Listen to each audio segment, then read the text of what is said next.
Top quality और consistent performance के लिए सिर्फ सिल्वर पंप नाम याद रखना। आखिर क्यों ईरान के समर्थन में आया चीन? कैसे नोबेल पुरस्कार को लेकर पाकिस्तान में ट्रंप का विरोध हो रहा और कहां पर चर्च में हुआ आत्मघाती हमला? आप देखिए ग्लोबल टेंशन से जुड़ी टॉप 9 खबरें। ईरान के न्यूक्लियर साइट पर अमेरिका के हमले की चीन ने निंदा की है और इसे संयुक्त राष्ट्र चार्टर और अंतर्राष्ट्रीय कानून का गंभीर उल्लंघन बताया है। साथ ही आरोप लगाया है कि इन हमलों ने मध्य पूर्व में तनाव बढ़ा दिया है। चीन ने इजरायल से तत्काल युद्ध विराम की मांग की है। पेंटागन के एक पूर्व अधिकारी माइकल रूबिन ने अमेरिकी हमलों में पाकिस्तानी भूमिका की आशंका जताई है। साथ ही उन्होंने कहा कि अमेरिका जरूरत के हिसाब से पाकिस्तान का इस्तेमाल करता रहा है। दरअसल रूबिन ने ईरान पर हमले से पहले ट्रंप और मुनीर की मुलाकात को लेकर ये बयान दिया है। रूस की सिक्योरिटी काउंसिल के डिप्टी चेयरमैन दिमित्री मेदवेदेव ने ईरान के 3 परमाणु ठिकानों पर हमले की आलोचना की। उन्होंने दावा किया कि ईरान की न्यूक्लियर सुविधा लगभग अछूती रही और उसका न्यूक्लियर हथियार कार्यक्रम जारी रहेगा। मेदवेदेव ने ट्रंप पर तंज कसते हुए कहा कि यह शांति के राष्ट्रपति के लिए युद्ध की शुरुआत है।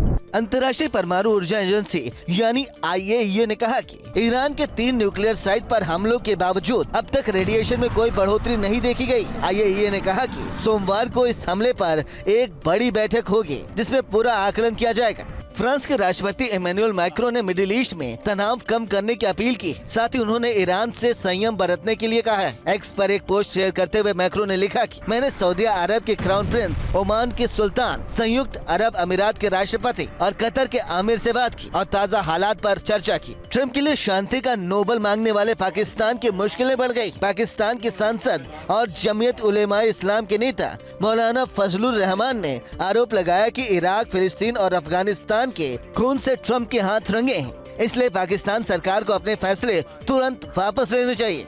ईरान इजराइल जंग के बीच प्रधानमंत्री नरेंद्र मोदी से ईरान के राष्ट्रपति मसूद पेजेश्कियान ने बात की। इस दौरान पीएम मोदी ने इजराइल और ईरान के बीच तनाव बढ़ने पर चिंता जताई और उन्होंने कहा है तत्काल तनाव कम करने की जरूरत है। डायलॉग डिप्लोमेसी से हल निकलेगा।